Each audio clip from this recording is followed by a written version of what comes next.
பாருங்க, இது பெருவிட நாட்டுக்கோழி. அதாவது மீடியம் சைஸு, முப்பது கிடையாது. நாட்டுக்கோழி வேணா அது இந்த போட்டியும் போடுறோம், கம்பு தான் போடுறோம்.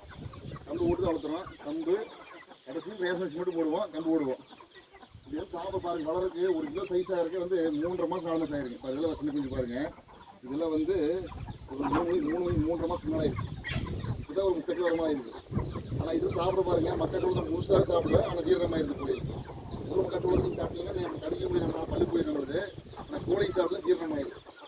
ஆனால் வந்து இது பாருங்க, இது முடிவு விலை கிடையாதுங்க. ஆனால் இது யாரும் வாங்கி சாப்பிட மாட்டாங்க. இது வந்து 650 ரூபா 7 ரூபாய்க்கு சேல்ஸ் பண்ணால் தான் நம்மளுக்கு ஏதாவது லாபம் கிடைக்கும். ஈரோடு பண்ணேன். ஆனால் நம்மகிட்ட அந்த வேலைக்கு வாங்க மாட்டாங்க. ஆனால் இன்னமும் சிக்கன் கூட பிரியாணி முகத்தில் என்னென்னமோ யூடியூப்ல வீடியோ வந்து கறி சிக்கன், அந்த சிக்கன், இந்த சிக்கன், டப்பான் சிக்கன், எல்லா சிக்கன் ஓகே. இது குழம்பு சாப்பிட்டீங்கன்னா கொரோனா பக்கத்தில் வராது. கொரோனா காலத்தில் இது எல்லாத்துக்கும் நிறைய மருந்து இருந்து நாங்களே கொரோனா காலத்துலேயும் சாப்பிட்டோம். பொருள் வாங்கி சாப்பிடுங்க. இது வந்து தமிழ் பிரைவலை கிராமம், தலைவலி மோசமான கிராமம். இந்த கிராமத்தில் கடைசி இடத்துல நாங்கள் இருக்கிறோம். பார்த்து செக் பண்ணிக்கங்க.